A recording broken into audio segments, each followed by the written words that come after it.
G'day, Captain Jiggity Jiggity Jiggity Australia here, or Simon, I guess. I am wearing, well, technically I am wearing two superhero uniforms at the moment, so Captain Australia 2.0, in fact. This is a solution to my coldness at night until I can get some thermals. I've got two uniforms, and since neither is wet, I'm wearing two uniforms. So I'm snug as a bug in a rug, as they say. First up, shout out to my mate Archer.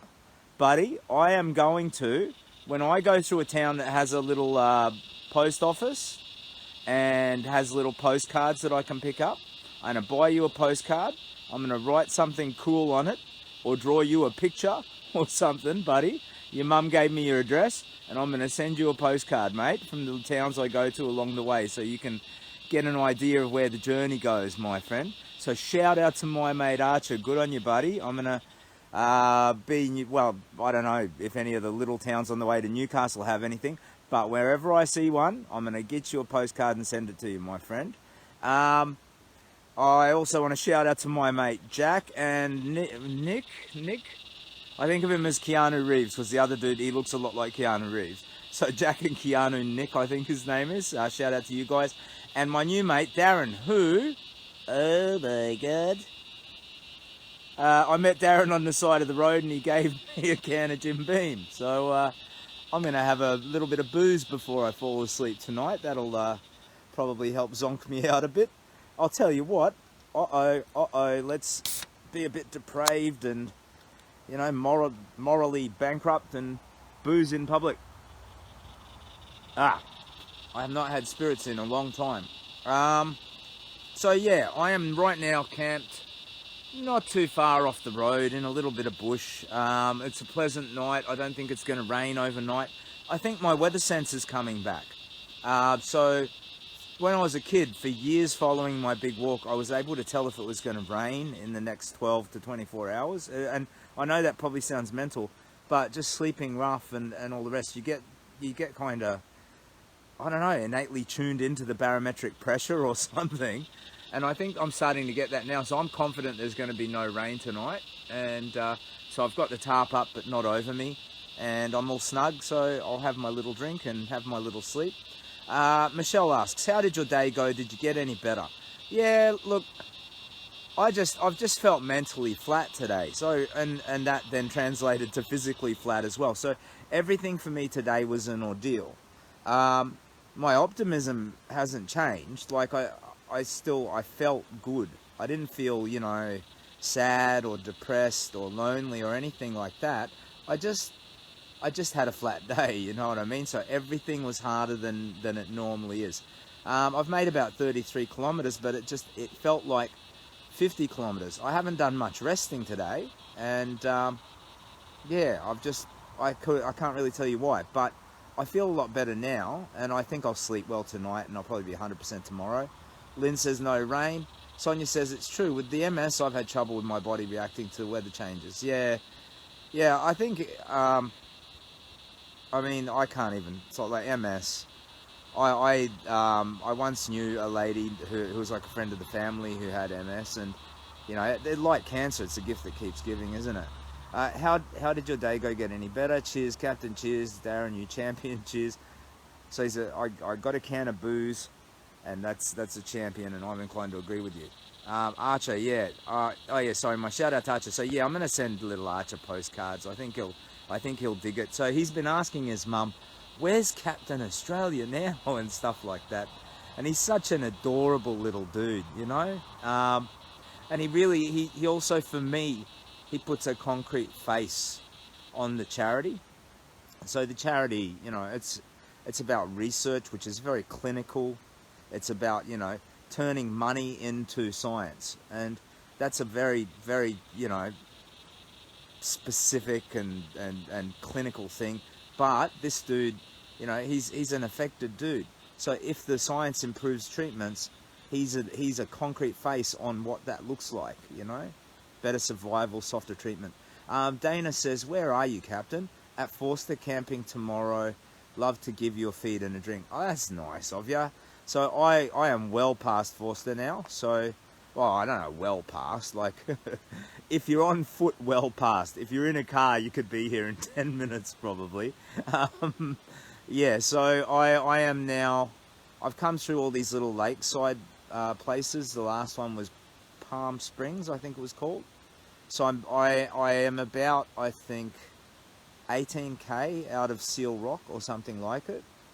So when I checked from the caravan park where I was last night, in the cabin kindly provided by Lynette, it said 51k to Seal Rock. So I guess that means I've travelled 33. But at the end of the day, it feels like 50. I would have loved to have made Seal Rock today.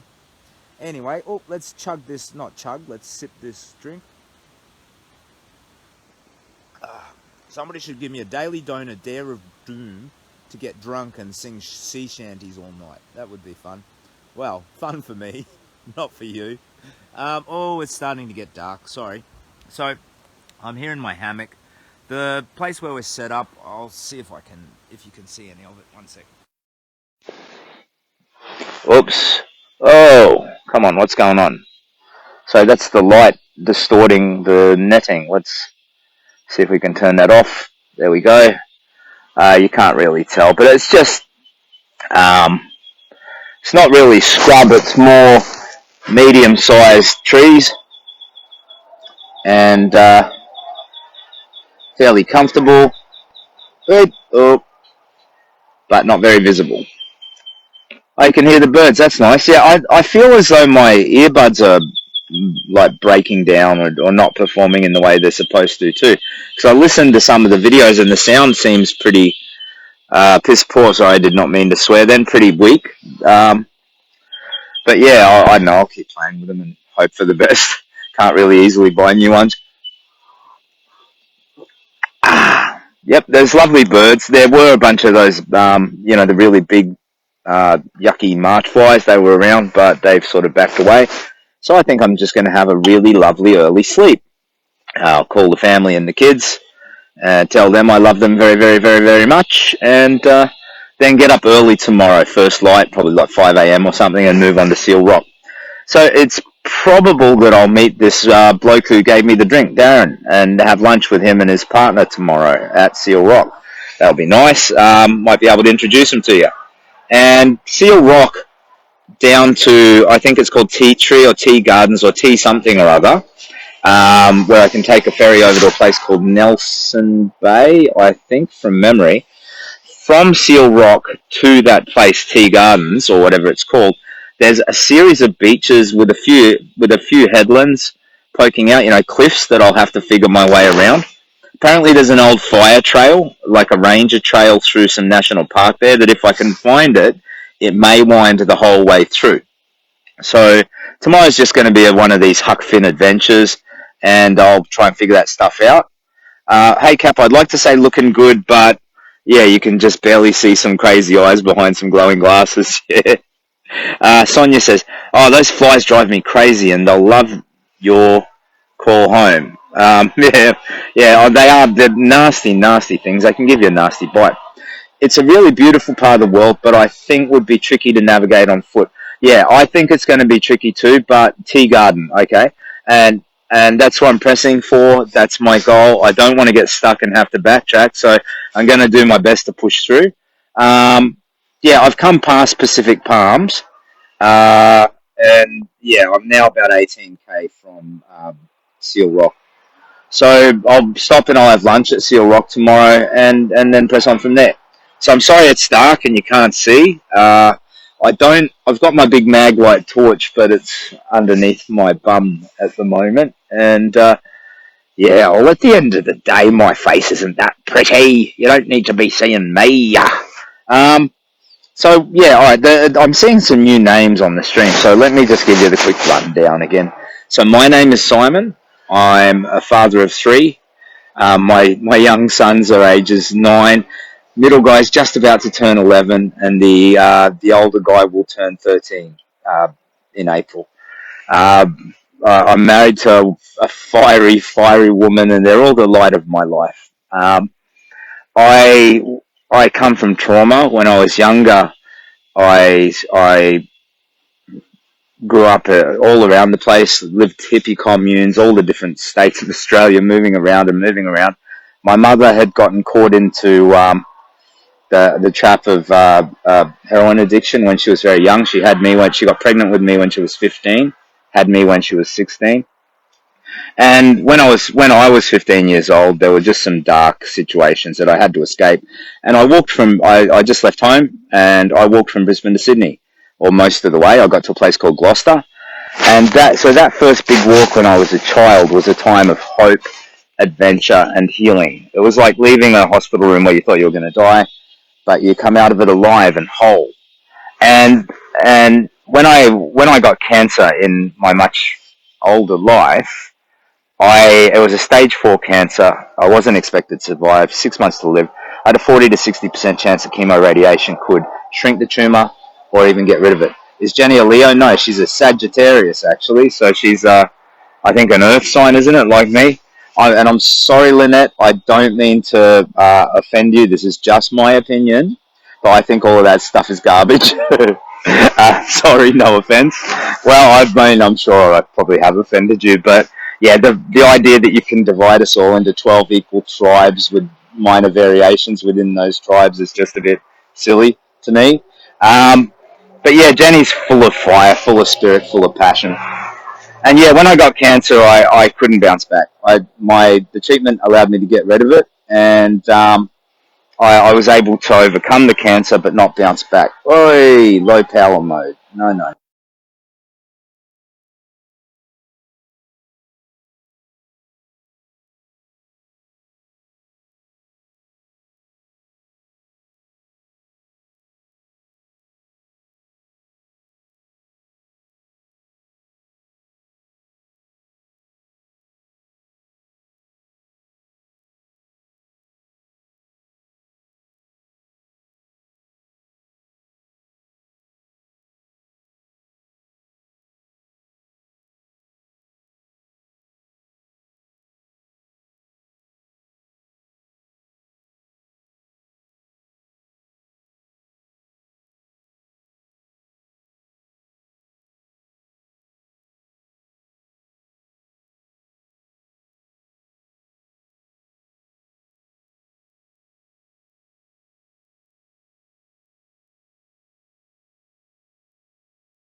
Are completely rooted.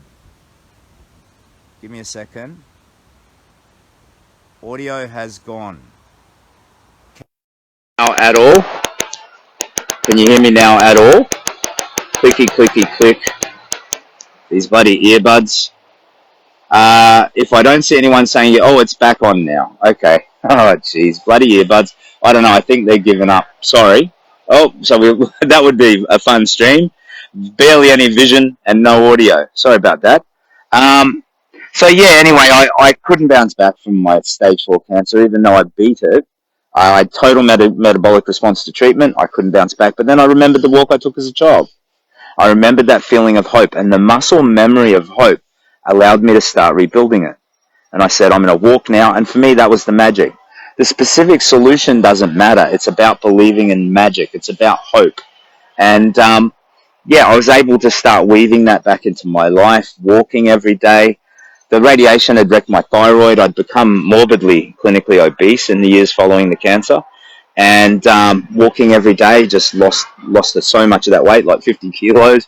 And I just kept getting better and better. And I realized if I was going to do a big walk like I did as a kid, I could superhero up for science and do it for charity. And that's what led me to the Kids Cancer Project and what I'm doing now. So I conceived of Captain Australia's Big Walk and started from Brisbane, and I'm headed to Melbourne. And I think this drink is going to make me need to burp. Oh, that tastes like drink. Okay, the damage gained to fight cancer is astronomical. Yeah, look, the treatments. I mean, all of the cancer treatments are carcinogenic. The treatments to investigate, MRIs and PET scans and all that stuff cause cancer. So but that said, you get on an airplane. There's like a tiny sort of radiation or something, ambient radiation that can cause cancer. So Cancer is just one of these things that's like written into our genes that says, okay, it's time for you to die. And the mutation happens and then you get sick and you die. But I didn't, and I got lucky. And I just believed that a big walk would save me, and it is. And it's a big pilgrimage, and it's about me fixing myself, coming back, becoming a viable human being again, becoming a better dad, becoming passionate again, you know? No longer just a walking ghost flittering from place to place doing the bare essentials, but becoming, you know, meaningful again as a human being.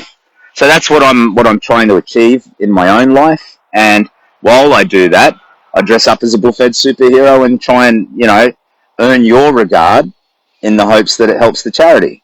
So the superhero stuff, just to be completely clear, I do not think I'm Batman, but I, if I saw someone being attacked in the street, I would do something.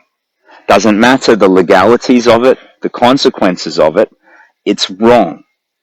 And it doesn't matter if I'd be putting myself at risk. It's wrong. So, you know, at the end of the day, I might be a little bit abnormal in some of that sort of stuff, because a normal person is prudent and cautious and whatnot, and I might be a bit more about trying to do the right thing wherever you can. But no, I don't think I'm Batman, and I'm not especially competent at violence, and violence makes me sick. When I see it, when I'm part of it, when I receive it, or when I inflict it, it makes me absolutely sick. I find it morally, ethically wrong. There's never really an excuse for it. And yeah, anyway, so I don't think I'm Batman. I dress up like Captain Australia, I guess unconsciously to say that we should all try to be better. We should all try to be superheroes, and that the values that come with superheroes, although they might seem corny, are not. They're something that we should all aspire to.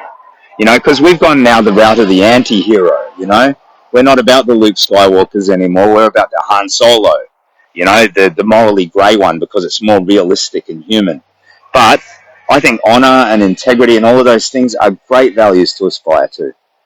And I guess by dressing up as a superhero, I'm sort of unconsciously trying to say that.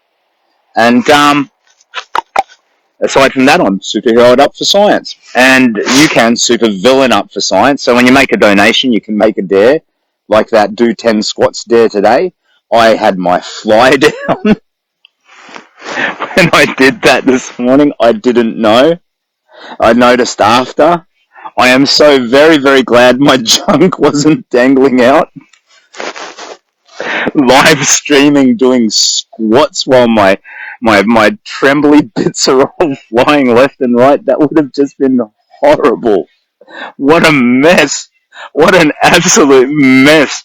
That would have ended the walk right there. Everybody would have just shut it all down in trauma and terror, you know? Oh, jeez. And I don't know why my fly was down. I might have just done a wee or something. I don't know. And some people spotted it right away. Why are you looking? Why are you looking? But some people were like, your fly's down. But the comments flitted past and I didn't see them, and I was too busy squatting. And I have to tell you, with a big pack on your back, squatting it's not easy. And I'm really pleased with the way my strength and health has come along. Sue says, I so love your rambles. They're so meaningful. You are so real. I watched your squats, didn't notice anything. Well, what that means, Sue, is that you're a normal, decent-minded person, and you weren't looking at my downstairs regions when I was squatting. There were a couple of people who saw it and immediately commented on it, which means they were. No, I mean, I don't know. Some things you can't really not notice, and once you've seen them, you can't unsee them, you know. But yeah, I formally apologise to all concerned about that one. I will in future endeavour to make sure that I am appropriately attired at all times. I did know and seen terrible sight. Yeah, thanks, Lynette. Yeah, no, well, I can't disagree with you. I'm sorry it's gotten completely dark now. I pitch camp at I try to pitch at 7:30, which gives me 20 minutes of light to set up, so I can see what I'm doing and where I'm doing it. Sonia says, well done for squatting with your pack on too. They may have been trying to alert you. Yeah, that's true. Yeah, the people who commented were just being helpful. Cap, I need to ask, how long after chemo radiation before you could eat relatively well? Asking for a friend. So for head and neck cancers, it's a mess. Now, I had to have a thing called a peg tube inserted directly into my tummy. So they put like a, what is it, an endoscope or whatever. They go in through your nose or your mouth or something, and they weave it down, and it makes an incision in your tummy, and it puts this tube through, which you use to feed. You feed yourself formula through a syringe. So I became peg tube dependent for about 3 months during my treatment. This is due to damage that the radiation does to the inside and outside of your neck and the inside and outside of your mouth and the lining of that. It's called the mucosa. That the chemotherapy can wreck your taste, and that combination of things can really mess with your ability to eat. Some people forget how to swallow, and they have to relearn how to swallow. Yeah, I heard the kookaburra too. So for me, I still haven't got my full sense of taste back, and I never will, I don't think. So, like French fries taste like potato. Chocolate tastes sort of chocolatey, but more, the substance of it is weird. So it no longer melts in your mouth. It now tastes a bit like there's flour mixed in with the chocolate. But some things taste better. Avocado tastes better. Pawpaw tastes better. But in terms of being able to practically eat, I'd say about 3 months out of treatment, I started to force myself to take the formula by mouth. Now, I had a problem called rancid taste dysgeusia. Now, what that is your taste is distorted. When you put water in your mouth, and you just hold water in your mouth, it tastes as though the water is tainted, like it's been poisoned. And your impulse is definitely not to swallow it, it's to spit it out. And that applies to any food that you put in your mouth. So it started to wear off, and that's a byproduct of the chemotherapy, and not everyone gets it, but I did. And it started to wear off about 3 months after, and with the pain and all of the blisters and scarring and all that, it was about that point that I was able to start swallowing again. And it was at the 5th month that the peg tube got pulled out, and God, that was painful. It was like giving birth. They just double wrap their hand around it and pull, because it has this collapsible little, like a mushroom-shaped thing inside that holds it in place inside your stomach, and they just pull that through the little hole. It's really horrible.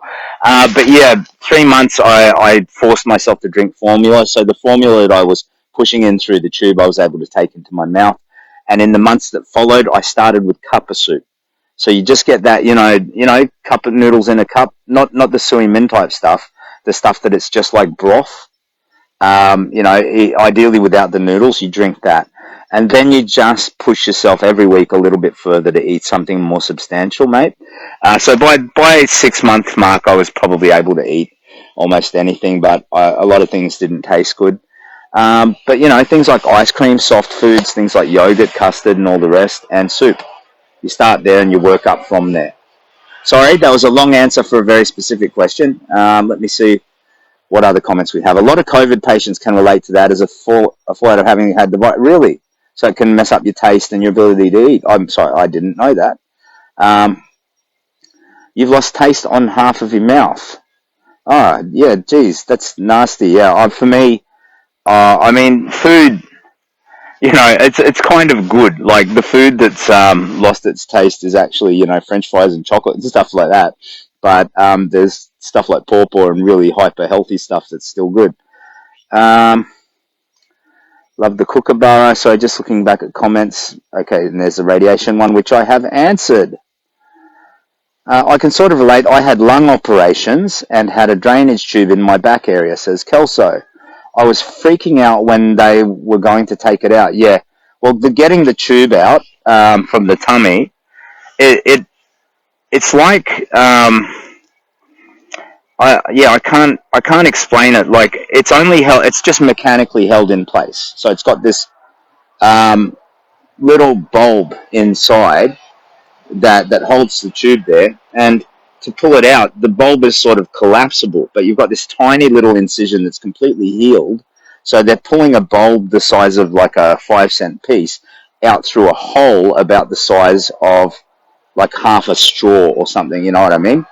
And they just double wrap it around their hands, wedge themselves against the bed and just pull like hell. And it pops out and blood and stomach contents pop out. Everyone's traumatized. And oh my God, the pain level just, it's a 10 and it lasts for a good, I don't know, 12 seconds and then it's a 9 and an 8 and so on. It's horrible. Amy says, I had chemo for a brain condition, not cancer. But they told me the chemo could get me bowel cancer. Yeah, chemotherapy. My chemotherapy only increased my survival chance by about 2%, I think. That said, that might have made a difference. And I guess I don't regret having it. But yeah, I've paid a price for it. I've just gotten over COVID and my metallic taste in my mouth. And while food tastes fine, I have an awful aftertaste, says Katrina. I'm sorry to hear about that. I guess we're all sort of, um, united by these taste problems. But for me, the stark difference is a year ago, I found those problems to be unsettling, upsetting, and, uh, you know, uh, made me feel self-pity. Now I'm like, come on. It's nothing. Let's rock and roll.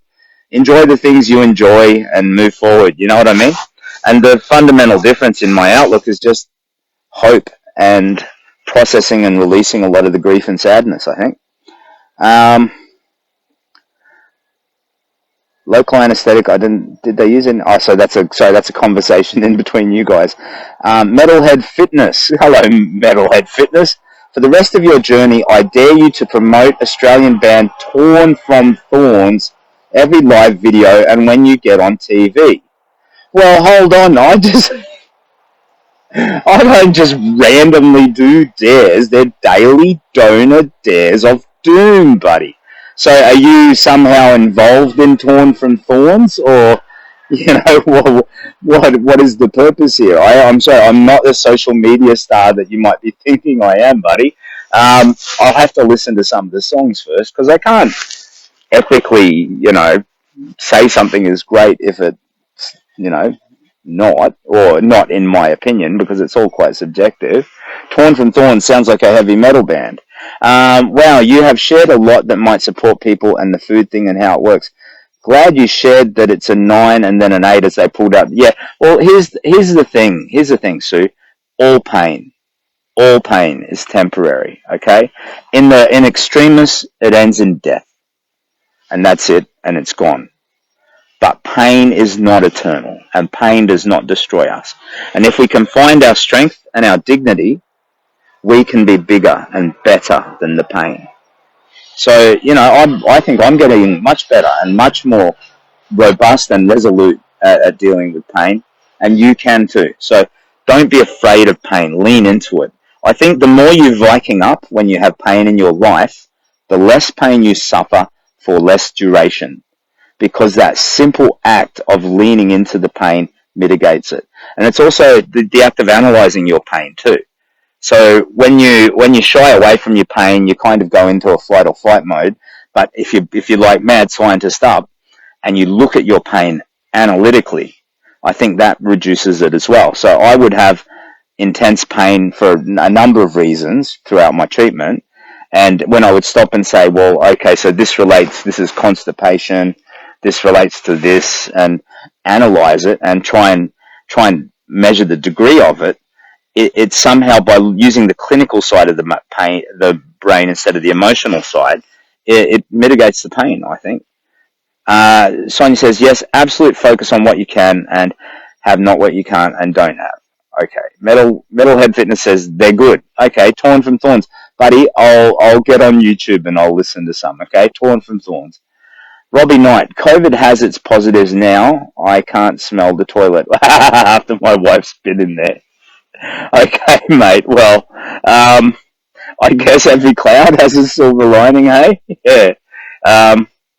That's normally a female complaint, though, Robbie. Like, I think us boys are usually more gross than the girls, aren't we? Without being, genderist and so forth.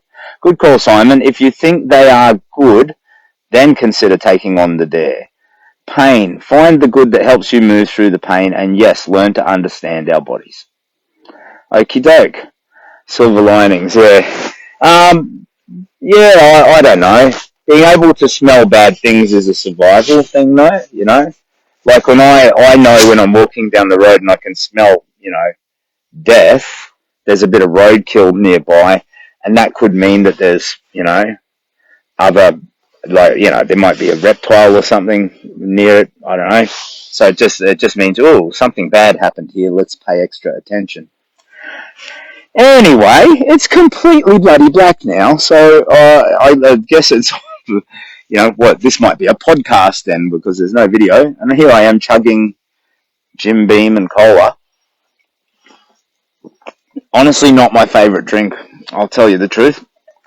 If I had to drink spirits, in the old days I would have chosen, like, Scotch and ginger ale, would have been my drink of choice, but, yeah, I'm not a drinker, really. And these days, if I drank anything, it would be Bailey's mixed with coffee, which is really weird because it's both a stimulant and a sedative. So, I don't know. Make your mind up, Simon. Do you want to fall asleep, or do you want to, wrap your knuckles along the table and boom, boom, boom, boom, boom, play jazz music or whatever?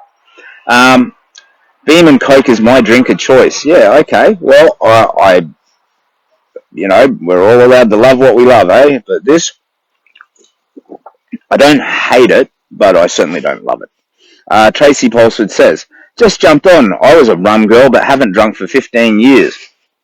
Yeah, for me, I did all my drinking in my corporate life, so I often had to entertain. And what that meant for when you're in like sales for an insurance company, that means taking men out to strip clubs and getting them drunk, really.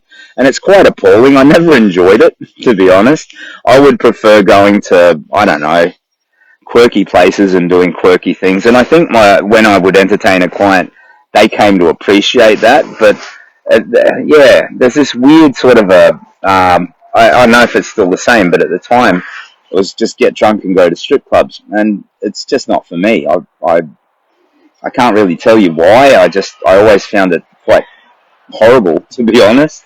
But yeah, that's when I did most of my drinking, and it was all on the company credit card. Subsequently, maybe I'm just too much of a tight ass to spend on booze.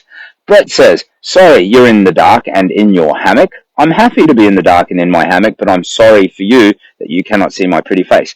You're inspirational, and the kids never understand the terrible treatments. Thanks for bringing attention to the suffering. It's tough, but reality. Go well, my friend.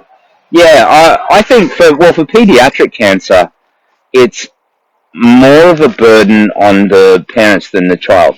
The problem is when the child is 5 or 6, the average age, they don't know, and if they are able to beat the cancer, they have every chance of dodging the psychological ramifications of it. But the parents carry the weight of that. That whole, oh, cancer comes back. That side of things. It's the parents who carry the weight of that. Where pediatric cancer is at its most tragic is when the kid's like a teenager, so they're just on the cusp of life. They're learning everything.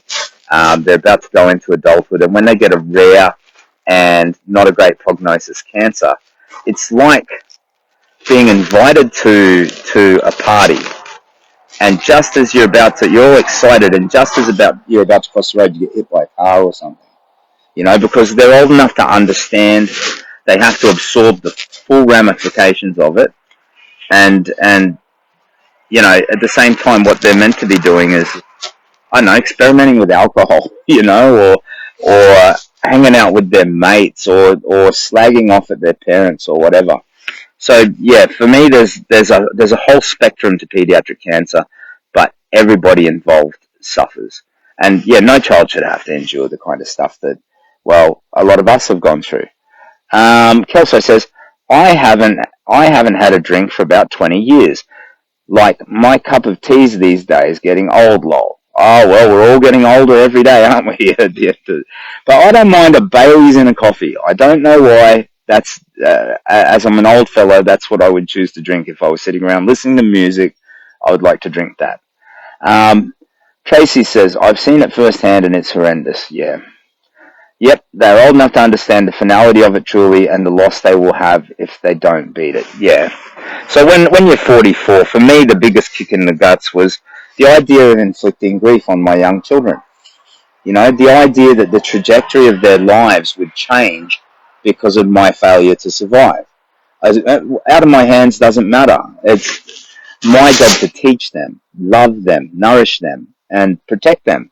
And if failing at that job is one thing, but inflicting grief just by dying, just by disappearing from the world, it it it was such a hurtful and horrible proposition, and I just couldn't get past it mentally. And even when I'd survived, I still like the idea of recurrence and all that sort of stuff. It was crippling for me, but now I'm completely past it. Cancer for me is now something that I discuss with you in a clinical way if you've got questions about my own experiences, or as relates to other, like my beautiful friend Archer, who I'm now going to shout out all the time, and I'm going to send postcards every old bloody town I get into, because he's such a lovely kid, and he deserves all of our help and support. Anyway, yeah, they also understand the impact on their family and friends. Yeah, no, it is. It's a mess, Sonia, for sure. I'm sorry it's completely dark. Um, okay. Do I know any good jokes? Oh, all of my jokes are obscene. Um, let me think. My grandfather told me a joke that it takes 45 minutes to tell, and it's really just stupid. It's so stupid. Um, How do you get a nun pregnant? No, that's not a good joke. I know a joke about a monkey. It's like a jungle joke. The agile monkey lives in the forest. No, let's not. All my jokes are rude. Let's not tell a joke. Yeah, okay. Drinking bourbon and cola, laying in a hammock, dodging insects, and it's fully dark.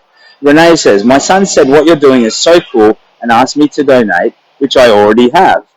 It surely does open my son's eyes to know there are kind people out there in the world making a real difference. I know I've already said this, but you're a remarkable human being. I can't say that enough. Oh, Renee, it's delightful. Thank you for your kind comment. And as to your son, here's the thing.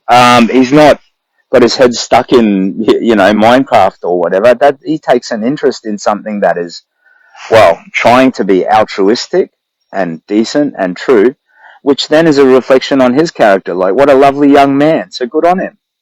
That's great.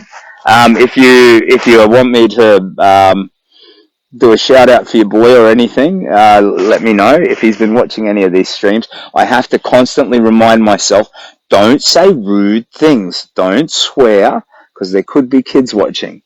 Papa Jock, hey Jock, man, how are ya? What do you call a bloke who walks from Brisbane to Melbourne? A legend. I don't know. I think there's a few other answers to that one as well. A deranged old lunatic. You could just. That's one of those questions. Like if that were on Jeopardy, the poor host. Oh, he died, didn't he, of cancer? What was his name? Alec Trebek or something like that. The answer, there'd be like 30 different answers, and you'd have to credit them all, really. But yeah, Jock, thanks for checking in. You bloody legend.